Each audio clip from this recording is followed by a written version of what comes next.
ప్రస్తుతం కోవిడ్ విపత్కర పరిస్థితులు మళ్ళీ నెలకొంటున్నాయి. చాలామంది ప్రజలు కూడా భయభ్రాంతులకు గురవుతున్నారు. మళ్ళీ కోవిడ్‌లోకి ఎంటర్ అవుతున్నామంటేనే ముందుగానే భయపడిపోతున్నారు. అసలు కోవిడ్ కేసులు రాష్ట్ర వ్యాప్తంగా కూడా నమోదయ్యే పరిస్థితి కూడా వచ్చేసిందంటున్నారు. సో, ఎన్ని కేసులు నమోదయ్యాయి? అసలు కోవిడ్ నిజంగా ఏపీలోకి ప్రవేశించిందా లేదా? ఎన్టీఆర్ జిల్లాలోకి వచ్చిందా లేదా? కోవిడ్ కేసులు అక్కడక్కడ లక్షణాలు కనిపిస్తున్నాయి కానీ అవి కోవిడ్ ఇంకా నిర్ధారణ అయిందా లేదా కూడా చాలామందికి డౌట్‌గా ఉంటుంది. కానీ ఇక్కడ ప్రభుత్వ ఆసుపత్రిలో గవర్నమెంట్ జనరల్ హాస్పిటల్‌లో అయితే ఆల్రెడీ కోవిడ్ ఐసోలేషన్ కూడా ఏర్పాటు చేశారు. ముందుగా వాళ్ళు ఏర్పాటు చేయడం జరిగింది. మరి కోవిడ్ లక్షణాలతో ముందుగా పేషెంట్‌లకు కూడా వాళ్ళని ఎంటర్ చేసి వాళ్ళకి నిజంగా ఉందా లేదా అనేది కూడా వాళ్ళు జాగ్రత్తలు తీసుకున్న పరిస్థితి నెలకొంది. ఈ విషయం మీద మాట్లాడడానికి మనతో పాటు వెంకటేశ్వరరావు గారు ఉన్నారు. సూపరింటెండెంట్ సార్ చెప్పండి. ఆల్రెడీ ఎంటర్ అయిపోయిందంటున్నారు. ఇప్పటి వరకు మీ దాకా ఏమైనా కేసులు వచ్చినాయా? గవర్నమెంట్ హాస్పిటల్ ఎవరైనా అడ్మిట్ చేసుకోవడం జరిగిందా? మన దగ్గర ఒకటి సస్పెక్టెడ్ కేస్ అని చెప్పి ఈరోజు ఒకటి అడ్మిట్ చేసామండి ఒక పేషెంట్ని. ఆ పేషెంట్కి కావాల్సిన టెస్టులు చేసాం, అది నెగిటివ్ అని రిపోర్ట్ వచ్చింది కనుక కోవిడ్ పాజిటివ్ కాదు. అది ఒక పేషెంటు నిన్న ప్రెస్లో కూడా వచ్చింది, వైజాగ్లో లక్షణాలతో జాయిన్ అయ్యారు, అది పాజిటివ్ అని తెలిసింది. మైనర్ లక్షణాలు అంటే కొద్దిగా జ్వరం, దగ్గు, జలుబు వచ్చి తగ్గిపోయి ఆ పేషెంట్ డిశ్చార్జ్ కూడా అయిపోయిందని తెలుస్తుంది. అంతేగాని మనకి ఎన్టీఆర్ డిస్ట్రిక్ట్లోకి ఇంతవరకు ఏమీ కోవిడ్ కేసులు ఎంటర్ అవ్వలేదు. ముఖ్యంగా చెప్పేది ఏంటంటే ప్రజానీకం దీని గురించి ఏమీ కంగారు పడకూడదు. ఇంతకుముందు ఎలా అయితే 2020లో 2021లో 2లో ఎలా అయితే జాగ్రత్తలు తీసుకున్నామో మాస్క్ కంపల్సరీగా ధరించాలి, తెలియని గ్రూపుల్లోకి వెళ్ళకూడదు, గుంపులుగా తిరగడం, గుంపులుగా ఉన్న చోట అవాయిడ్ చేయాలి, తప్పనిసరిగా అక్కడికి వెళ్లకుండా చూసుకోవాలి. ఏదైనా దగ్గు కానీ జ్వరం కానీ ఒక పూట వచ్చినా వెంటనే వచ్చి ప్రభుత్వ ఆసుపత్రికి వచ్చి పరీక్ష చేయించుకోండి. పరీక్ష చేయించుకుంటే మాకు అవసరమైతే అడ్మిట్ చేస్తాము, లేకపోతే పంపించేస్తాము పేషెంట్ కండిషన్ని బట్టి. ఇక్కడ మనం ఐసోలేషన్ ఓపీ పెట్టాము అక్కడ ఒక సూపర్ స్పెషాలిటీ బ్లాక్లో గ్రౌండ్ ఫ్లోర్లో. ఇంతకుముందు నుండి కూడా దాన్ని కోవిడ్ క్యాజువాలిటీ అని పిలుస్తున్నారు అందరికీ అలాగే తెలుసు. అక్కడ ఒక 30 బెడ్లు ఉన్నాయి మొత్తం మనకి రెడీగా. ఎప్పుడు ఏ రకమైన ఎమర్జెన్సీలు వచ్చినా, ఇంతకుముందు డయేరియా కేసులు అవి వచ్చినా కానీ ఆ వార్డు వాడేవాళ్ళం. ఆ వార్డు మనకి రిజర్వ్గా ఉంటుంది. ఒక 6 బెడ్స్ ప్రస్తుతానికి వెంటిలేటర్ బెడ్స్ కూడా రెడీ చేసాము, ఐసీయూ. ఒక 30 బెడ్స్, ఇంకొక 24 బెడ్స్ మామూలుగా ఉండే పేషెంట్ల కోసం రెడీ చేసాం. 24 అవర్స్ అక్కడ ఓపీ చూడటానికి ఇట్లాగా జ్వరం, దగ్గు, జలుబు అటువంటి లక్షణాలు ఉన్న వాళ్ళని డైరెక్ట్ చేస్తున్నాం, అక్కడికి వెళ్ళండి అక్కడ చూస్తారని చెప్పి. అక్కడ 24 గంటలు సపరేట్గా మామూలుగా ఉండే డ్యూటీ డాక్టర్లు కాకుండా వేరే డ్యూటీ డాక్టర్లను పెట్టాము. ఒక డాక్టర్ గారు, ఒక పీజీ ఉంటారు అక్కడ, 24 గంటలు ఉంటారు. అన్ని డిపార్ట్మెంట్ల నుండి అక్కడ పోస్ట్ చేస్తున్నాము కనుక అక్కడికి వెళ్ళగానే దానికి సంబంధించిన ర్యాపిడ్ టెస్ట్ చేస్తారు, పాజిటివ్ వస్తే ఆర్టీపీసీఆర్ కూడా చేస్తారు. కొన్ని డైరెక్ట్గా ఆర్టీపీసీఆర్ కూడా చేయమని చెప్పాం. అది కాకుండా ప్రభుత్వం నుండి మినిస్టర్ గారి ద్వారా, స్పెషల్ చీఫ్ సెక్రటరీ గారి ద్వారా, డిఎంఈ గారి ద్వారా వచ్చిన ఇన్స్ట్రక్షన్స్ ప్రకారం సర్విలెన్స్ పెంచుతున్నాం.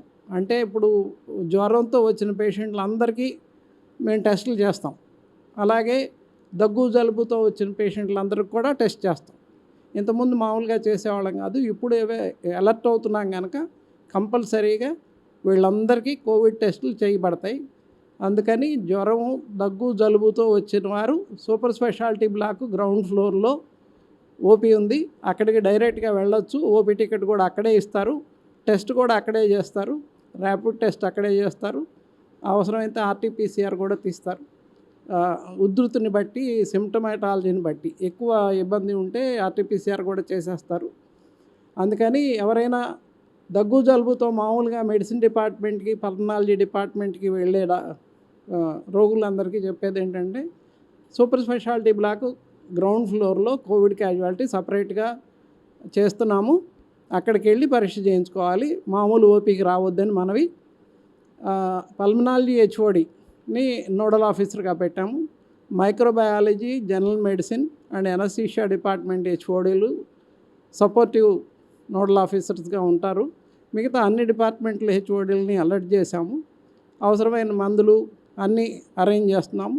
ఏపీఎంఎస్ఐడిస్ ద్వారా ఇండెంట్ పెట్టమన్నారు, కావాల్సిన వరకు ఇండెంట్ పెట్టామంటే ఇప్పుడు ప్రస్తుతానికి మనకి 1000 కేసులు వచ్చినా డీల్ చేయడానికి వీలుగా మందులు కొనేస్తున్నాం. మందులు, ఎక్విప్మెంటు, దానికి సంబంధించినవి అన్నీ కొంటున్నాం. అందుకని సామాన్య ప్రజానీకానికి చెప్పేది ఏంటంటే మాస్కులు తప్పనిసరిగా ధరించండి, సోషల్ డిస్టెన్స్ పాటించండి, అవసరమైనప్పుడల్లా శానిటైజర్ వాడండి, hand wash, hand hygiene important. ఎక్కడన్నా ఏదైనా పట్టుకున్న తర్వాత మొహం మీద పెట్టుకోవద్దు, చేతులు ముక్కు మీద నోట్లోనూ పెట్టుకోవద్దు. అది అవాయిడ్ చేయాలి, అది అలవాటు చేసుకోవాలి. మాస్కులు తప్పనిసరిగా ధరించాలి. సరే, ఇప్పటికీ కడపలో కూడా ఒక కేసు వచ్చిందని కూడా మనం వింటూ ఉన్నాము. అండ్ ఇక్కడ ఎన్టీఆర్ డిస్టిక్లో కోవిడ్ సెంటర్స్ని ఏమైనా ఏర్పాటు చేస్తున్నారా? అంటే ఇదివరకు కూడా మనకి కోవిడ్ టెస్ట్ చేయడానికి అక్కడక్కడ వ్యాన్స్ పెట్టి టెస్టులు చేయడం అయితే ప్రారంభించారు. ఇప్పుడు అలాంటివి ఏమైనా సెంటర్స్ ఏర్పాటు చేసే ప్రయత్నాలు ఏమైనా ఉన్నారా? అదైతే తప్పనిసరిగా జరిగే ఉంటుందండి. ఈ వివరాలు మీకు డిఎంఎండ్హెచ్ఓ గారు, district coordinator of health services వారు అందజేయగలరు. నాకు ఇక్కడి వరకు జరిగిన ప్రిపరేటరీ మెథడ్స్ మాత్రం నేను చెప్పాను. మేము ప్రిపేర్డ్గా ఉన్నాం. ఈ రోజు 1000 మంది పేషెంట్ని ట్రీట్ చేయడానికి కూడా గవర్నమెంట్ జనరల్ హాస్పిటల్ సిద్ధంగా ఉంది, డాక్టర్లు కూడా. సో వయసు పైబడిన వారు అంటే ఓల్డేజ్లో ఉన్న వాళ్ళకి ఎక్కువగా ప్రభావితం అయ్యే అవకాశాలు ఎక్కువ ఉన్నాయి కోవిడ్. అండ్ చిన్నపిల్లలు కూడా చాలా జాగ్రత్తలు తీసుకోవాలని కూడా మనం ఇదివరకే చూసాము. కానీ విపత్కర పరిస్థితులు అంటే ఆ పరిస్థితి నుండి ఇప్పుడు ఇంకా తీవ్రమయ్యే అవకాశం ఏమైనా ఉందా? లేదు అంటే సేమ్ పరిస్థితి నడిచే అవకాశం ఉందా? ఇప్పుడు వస్తున్న వేరియంట్ అంత సీరియస్గా లేదు. మైల్డ్ సిమ్టమ్సే వచ్చి తగ్గిపోతున్నాయి. 1 రోజుల్లో 2 రోజుల్లో మొత్తం తగ్గిపోతున్నాయి.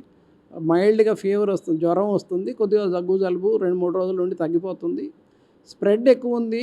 సింగపూర్లో అది వచ్చిన చోట స్ప్రెడ్ ఎక్కువ ఉంది, కానీ మరణాలు లేవు. త్వరగానే తగ్గిపోతుందని మనకి రిపోర్ట్స్ వస్తున్నాయి. మనకి ఇంకా పూర్తిగా రాలేదు కనుక వచ్చిన దాన్ని బట్టి మనం అసెస్ చేసుకోవటానికి వీలవుతుంది. ఒక కేసు అడ్మిట్ అయ్యి 1 రోజు 2 రోజుల్లోనే డిశ్చార్జ్ అయ్యారు కనుక ఈ వచ్చే వేరియంట్ లక్షణాలు ఓన్లీ 2 రోజులే ఉంటున్నాయి, మైల్డ్గానే వస్తుంది, ప్రాణాపాయం లేదు అని అనిపిస్తుంది మనకి. ఎక్కువ కేసులు రాకూడదని కోరుకుంటున్నాం. వచ్చిన తర్వాత కానీ దాని విస్తృతి ఎలా ఉంటుంది, ఎలా విజృంభిస్తుంది అనేది మనకు అప్పుడు అర్థమవుతుంది. ఓకే సార్, సామాన్యంగా లక్షణాలు అయితే సేమ్ అప్పుడు వచ్చిన లక్షణాలే కనిపిస్తున్నాయి సార్. ఇంకేమన్నా వాళ్ళకి లోపల ఇన్సైడ్ ఇంకా వేరే ఏమన్నా వాళ్ళు అంటే ప్రాబ్లమ్స్ ఫేస్ చేస్తూ ఉంటారు కదా, ఇంతకు ముందున్న వాళ్ళకి పర్సనల్గా కొంతమంది బాధపడుతూ ఉంటారు వేరే వేరే వ్యాధులతో. సో అవి కూడా ఉంటే ఇంకేమన్నా ఎఫెక్ట్ అవుతుందా ఛాన్స్? అంటే ఈ షుగర్ పేషెంట్లు, వేరే ఆల్రెడీ టీబీ వచ్చి తగ్గిన పేషెంట్లు, లేకపోతే టీబీ ఉన్న పేషెంట్లు, అలాగే ఇమ్యూనో కాంప్రమైజ్డ్ డిసీజెస్, ఇమ్యూనిటీ తగ్గి ఉన్న డిసీజెస్ ఉన్న పేషెంట్లు, వీళ్ళల్లో కోవిడ్ ఎక్కువ తొందరగా అటాక్ అవ్వడానికి అవకాశం ఉంటుంది. అటువంటి వాళ్ళు చాలా ముందే జాగ్రత్త తీసుకోవాలి. గుంపుల్లోకి వెళ్లకుండా ఉండటం, కంపల్సరీగా ఇంటికే పరిమితం అయి ఉండటం, అవసరమైతే తప్ప బయటికి వెళ్లకుండా ఉండటం చేయాలి. ఇటువంటి జాగ్రత్తలు తీసుకోవాలి. అటువంటి వాళ్ళకి కోవిడ్ వస్తే కొద్దిగా వాళ్ళలో ప్రమాదకరమైన స్టేజ్కి వెళ్ళటానికి అవకాశం ఉంది. అందుకని వాళ్ళు ముందు జాగ్రత్తలు తీసుకుంటే మంచిదని కోరుకుంటున్నాను. ఓకే సార్, ఫైనల్గా డోలో ఒక ట్యాబ్లెట్ వేసుకుంటే మొత్తం తగ్గిపోయిద్దని చెప్పి ఇంతకుముందు చెప్తారు ఆ కోవిడ్కి. ఇంతకుముందు వచ్చిన కోవిడ్కి ఇప్పుడు వేరియంట్కి మీరు అంటే ఎటువంటి సజెషన్స్ ఇస్తున్నారు? కంపల్సరీగా వచ్చి టెస్టులు చేయించుకోమంటారా? అండ్ ఇంజెక్షన్స్ కూడా చాలామంది యూజ్ చేస్తూ ఉంటారు. పర్టికులర్గా మనం ఇదివరకు కూడా చూసాము, డోసులు అనేవి 1 డోసు 2 డోసులు అలాగా వేసుకుంటూ ఉన్నారు. మరి దీనికి ఎలాంటి జాగ్రత్తలు తీసుకోవాలి? జబ్బు సివియారిటీని బట్టి మందులు మారుతాయి. డోలో ఒక్కటే వేసుకుంటే తగ్గుతుంది అనేది కాదు. అవసరమైతే యాంటీబయాటిక్, యాంటీవైరల్ డ్రగ్స్ కూడా వాడాల్సి ఉంటుంది. అందుకని జ్వరం, దగ్గు, జలుబు ఉన్న వాళ్ళందరూ గవర్నమెంట్ హాస్పిటల్కి వచ్చి టెస్ట్ చేయించుకోమని నేను మనవి చేస్తున్నాను. తప్పనిసరిగా టెస్ట్ చేయించుకోవాలి. మనకు తెలియకుండానే ఇంతకుముందు కూడా కొన్ని కోవిడ్ వచ్చి తగ్గిపోయి ఉండొచ్చు. అందుకని ఈ పరిస్థితుల్లో జ్వరము, దగ్గు, జలుబు ఉన్న వాళ్ళందరూ మా దగ్గర ఫ్రీగానే చేస్తాం కనుక ర్యాపిడ్ టెస్ట్ చేయించుకోండి. వచ్చి అందరికీ 24 గంటలు ఎప్పుడైనా వచ్చి చేయించుకోవచ్చు. సూపర్ స్పెషాలిటీ బ్లాక్ గ్రౌండ్ ఫ్లోర్లో 24 గంటలు ఓపీ ఉంటుంది. Okay sir. సార్, మీరు ఇందాక చెప్పినట్టు ప్రజెంట్ ఒక పేషెంట్ అయితే ఉన్నారు, ఆవిడకి కూడా మైల్డ్ సిమ్టమ్స్ ఉన్నాయని చెప్పారు. సో ఆవిడ పరిస్థితి ఎలా ఉంది ప్రజెంట్? బాగానే ఉన్నారు, ఆవిడంతా బాగానే ఉన్నారు. ఇప్పుడు ప్రస్తుతానికి జ్వరం కూడా లేదు. మనకి రిపోర్ట్ కూడా వచ్చింది నెగిటివ్ అని చెప్పి. నెగిటివ్ అని రిపోర్ట్ వచ్చింది కనుక మామూలు జనరల్ వార్డులోకి మార్చేస్తాం. మామూలు వార్డులోకి ఇంకా ఐసోలేషన్ కూడా అవసరం లేదు ఆవిడకి.